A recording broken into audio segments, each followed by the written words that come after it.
Capítulo 36. Aquí termina lo que he llamado mi diario de a bordo, felizmente salvado del naufragio. Vuelvo a narrar como narraba antes.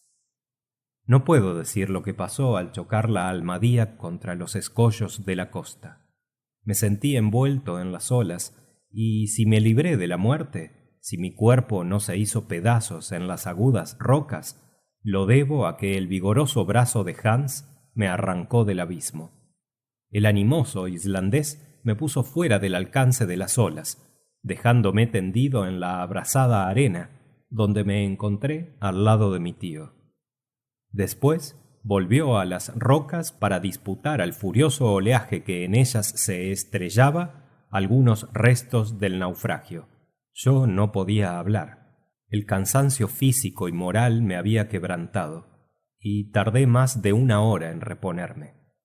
Sin embargo, seguía cayendo una lluvia tempestuosa, un verdadero diluvio, con esa fuerza multiplicada que suele ser el epílogo de las borrascas. Algunas rocas sobrepuestas nos abrigaron contra los torrentes del cielo. Hans preparó alimentos que no pude probar, y todos, extenuados por 3 noches de vigilia, nos abismamos en un desapacible sueño. El día siguiente amaneció magnífico. El cielo y el mar se habían apaciguado por un común acuerdo. Todos los vestigios de tempestad habían desaparecido. Así me lo dijo al despertarme mi tío, que estaba terriblemente jovial. —¿Has descansado, muchacho? —me dijo. ¿No hubiera dicho cualquiera que nos hallábamos en la casa de Königstrasse? ¿Que yo bajaba tranquilamente del desván para almorzar y que en aquel mismo día se iba a celebrar mi casamiento con la pobre Grauben?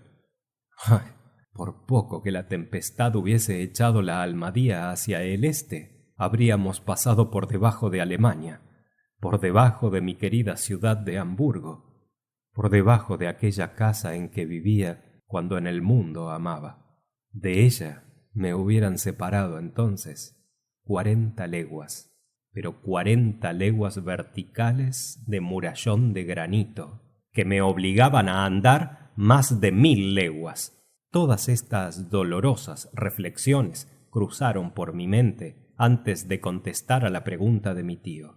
—¿Con qué? —repitió él. —¿No quieres decirme si has descansado? —Perfectamente —respondí—. Estoy aún molido, pero no será cosa. —No será nada. Un poco de cansancio y he aquí todo. Me parece, tío, que estáis muy de buen humor esta mañana. —Alegre como unas Pascuas, muchacho. No quepo de alegría en mi pellejo. ¡Hemos llegado! —¿Al término de nuestra expedición? No tanto, pero sí a la orilla de un mar que parecía un mar sin orillas. Vamos ahora a viajar de nuevo por tierra y a hundirnos verdaderamente en las entrañas del globo. Permitidme, tío, una pregunta. Haz cuantas quieras, Axel. ¿Y la vuelta? ¿La vuelta? ¿Piensas ya en volver cuando aún no hemos llegado? Solo pregunto cómo se verificará. De la manera más sencilla y trivial del mundo. Llegados al centro del esferoide, o encontraremos un camino nuevo para volver a su superficie, o volveremos lisa y llanamente por el camino que hemos ya recorrido. Supongo que no se habrá cerrado detrás de nosotros. ¿Será, pues, preciso poner en buen estado la Almadía? Es claro. Pero tenemos bastantes provisiones para la realización de tan grandes proyectos.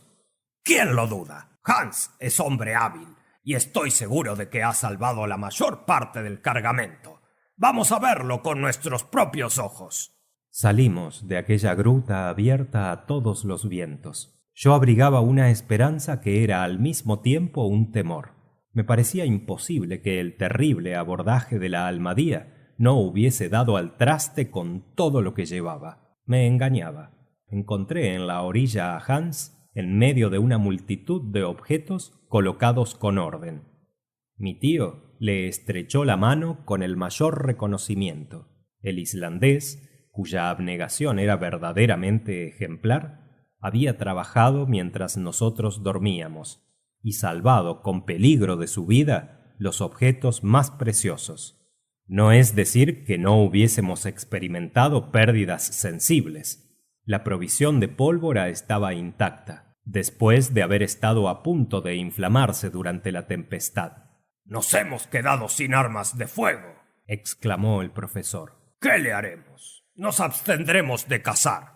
«Pero, ¿y los instrumentos?»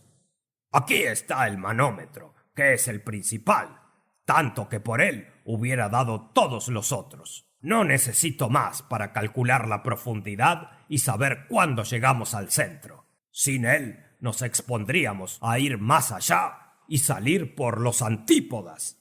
Esta jovialidad era feroz.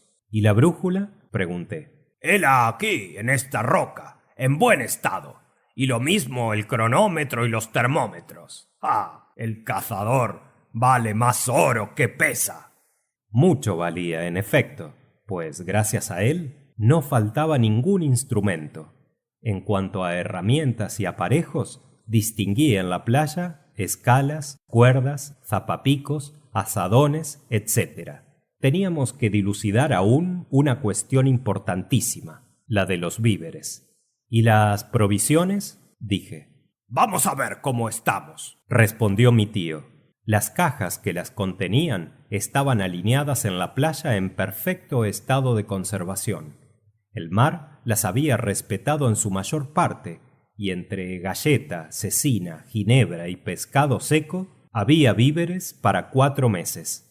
«¡4 meses!», exclamó el profesor. «En 4 meses tenemos tiempo de ir y volver, y con lo que sobre voy a dar un espléndido banquete a todos mis colegas de Johannum».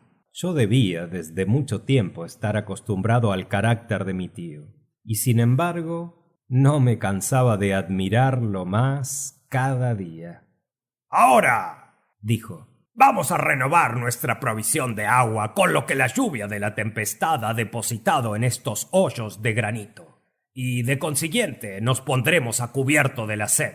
En cuanto a la Almadía, encargaré a Hans que la rehabilite, si bien es lo más probable que no tengamos ya que recurrir a ella». «¿Cómo?», exclamé. «Una idea que se me ha ocurrido, muchacho. Se me antoja que no hemos de salir por donde hemos entrado».